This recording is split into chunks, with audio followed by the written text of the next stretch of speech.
we're lucky enough to have you here talking to us today because you are, in fact, an author of, a new book that's coming out that we've already mentioned, but also you've been working with Elsevier for quite some time, authoring and editing on the Crash Course series. And so I was interested to ask a few questions about how you became an author and, what effects that's had on your day job, as it were. Yeah.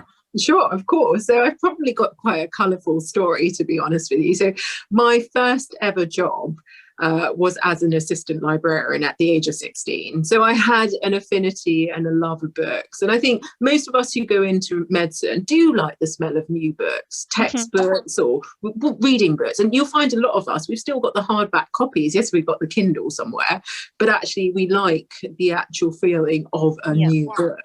So that's really where my initial passion came from. And then when I became a medical student, I started getting involved in reviewing books and then eventually got asked to be an author for Elsevier and in fact one of the Oxford books as well. So there are various different projects that I've got invited to be part of. And I've always enjoyed writing. So it was one of those doors that opened for me as a medical student.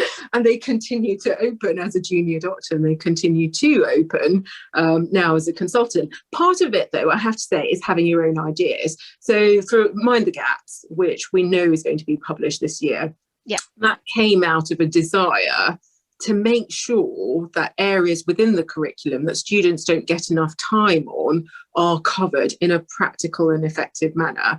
So once you've got the idea and you've got the background, help and experience, then it becomes quite an easy thing to do.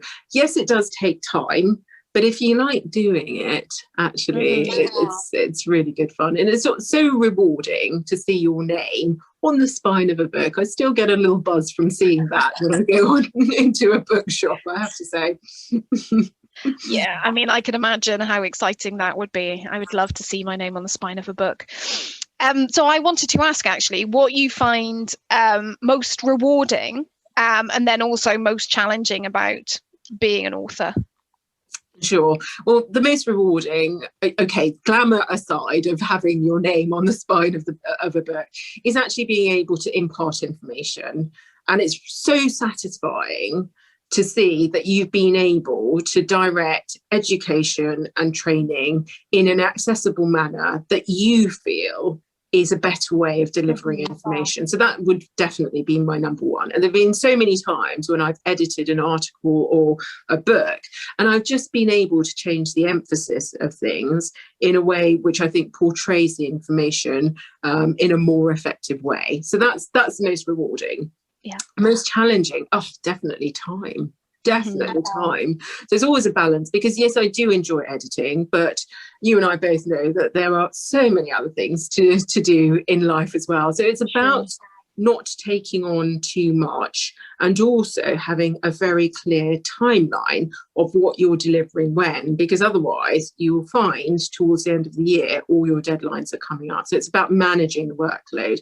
And sometimes you have to say no, and that's a skill in itself. I think a lot of doctors are so wowed by the number of opportunities and invitations that they get, myself included, that you just want to say yes, but you may not be able to say yes straight away to all of them. So again, it's about knowing what your limits are, and sometimes you get your fingers burned before you realise that, I have to say. So is that advice that you would give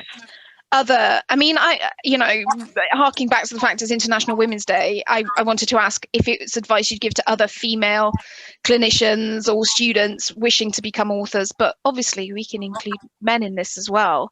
You can. But I think the one thing I would say is, as women, and I get asked this a lot actually, there is a lot of expectation. You're a mother sometimes, you're a daughter, you're a doctor, you're a wife. There's so many different roles, And you may have a very different approach to each of those roles to a guy, for example. So it's about knowing your limitations and working out what you're comfortable giving extra time to or able to give extra time to. You're not always going to get it right. This is life, right? Yeah. But it's about learning from the lessons and moving forward. So you need that strategic time. And strategy, I would actually argue, is undervalued, because if you don't have direction and timeframes, you're not going to be able to hit the targets that you want to be able to.